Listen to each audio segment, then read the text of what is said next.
Aloha everyone, what is really good my dudes? Today is March 1st, 2021, we got another RuneScape update for y'all. Today we see the release of another Yak track as well as the 20th Ninja Strike focusing around Slayer. So without any further ado, let's jump right into the video, let's go.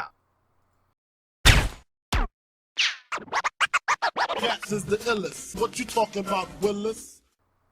Alright guys, to start off, the Yak track is back around for another adventure, this time celebrating the 20th anniversary of RuneScape. And actually it's not hosted by a Yak, it's actually hosted by Tim and Crunchy, some very iconic NPCs from back in the day. This might be the first time they've made an in-game appearance, if I'm not mistaken. There were bobbleheads in the past, but I don't think we've had their full models rendered in-game until now. Let me know if I'm wrong, but I'm pretty sure this is their first time. Anyways, this Yak track, in celebration of 20 years of RuneScape, focuses on items that are reminiscent or reflect RuneScape's past. So Tim and Crunchy are going to send you on your typical Yak track tasks that you can choose to do one of two for each tier. There are also skip tokens available to you skip entire tasks if you choose to do so. However, that costs real life money. Anyways, among these rewards, I said there's a bunch of things reminiscent of the history of RuneScape. One of them being a scorpion pet named Pinchy, an archmage outfit, as well as Crunchy himself as an available pet, and a Tim costume, so you and your pet can effectively be Tim and Crunchy running around the game. Now with all Yak tracks, there are two versions of the track, a free one and a premium one. Everybody has access to the free one and get the rewards for all of it. If you are a Premier Club member, for the duration of your membership, you have access to the Premier track as well. If not, you'll have to purchase the premium track for 2 bonds. Any progress you made towards the free track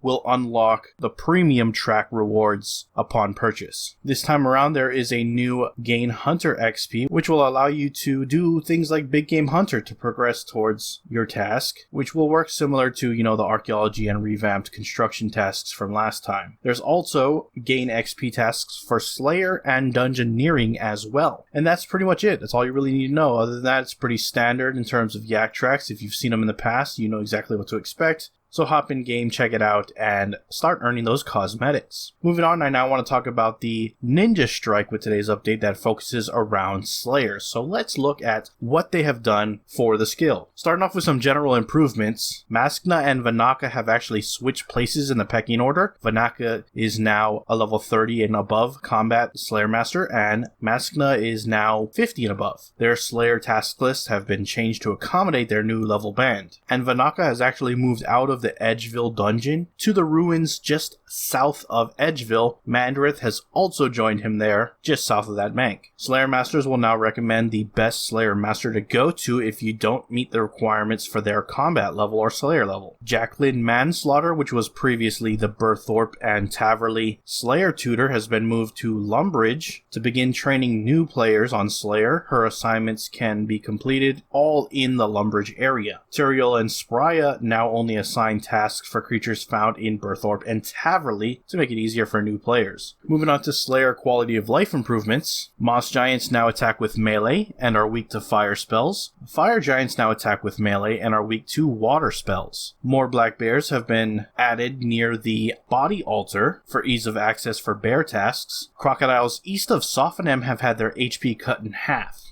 to reflect their combat level. And finally, some miscellaneous things. Abyssal Demons are no longer teleporting players around sporadically while manual combat mode is active. The Venge group spell can now be used even when no one's around to benefit from it to make it consistent with other Venge spells. Manage Miscellany reward interface has been brought in line with the standard interface found across the game. Higher tier lecterns in the player-owned house study now increase the speed at which spell tablets are created. And finally, after some feedback, ninjas have given the Saradoan Zamorak and Guthix Godbird pets some agility lessons. These follower pets will now follow the player at a faster rate. And that is pretty much it for the ninja update. We're going to finally shift on over to the patch notes and see what's also been introduced with today's update, so let's go ahead and check it out. The first thing I want to touch on is there are some known issues with client crashes and the graphical settings menu. Jagged says they are aware of a handful of issues impacting client stability and they're working to address it as soon as possible. Today's game update introduced a potential fix for the recently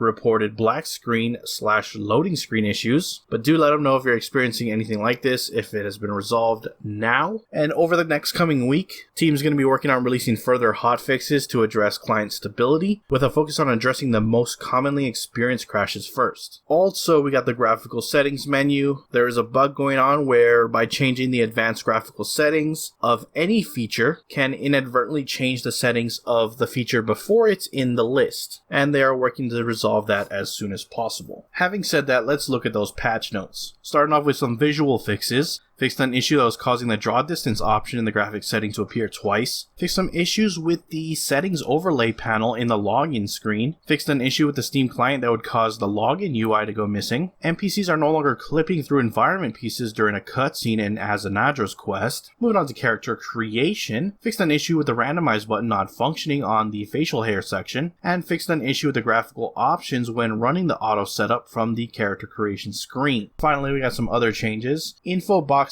should now consistently appear above the examined target with no offset. Fixed an issue on Steam which caused the login interface to disappear after logging out of the client. Fixed an issue with the notification dots for unread messages in the lobby. Fixed an error that would occur when adding memories to the blank observation in Azanadra's quest. Players are once again able to reach the Praetorium War Table in Carid at Dig Site. Fixed an issue that was preventing the correct total number of bonds owned by the user to be displayed. And finally, Azanadra no longer appears at the World Gate after completing Azanadra's quest. That is it for your patch notes. Links to everything discussed in this video will be down in the description below. Head on over there, check it out. With that, I'm going to wrap up the video. If you enjoyed it, hit that like button. If you're not subscribed yet and you want to stay up to date on all things RuneScape related, then hit that subscribe button. Anyways, I appreciate you watching. I am out. Aloha.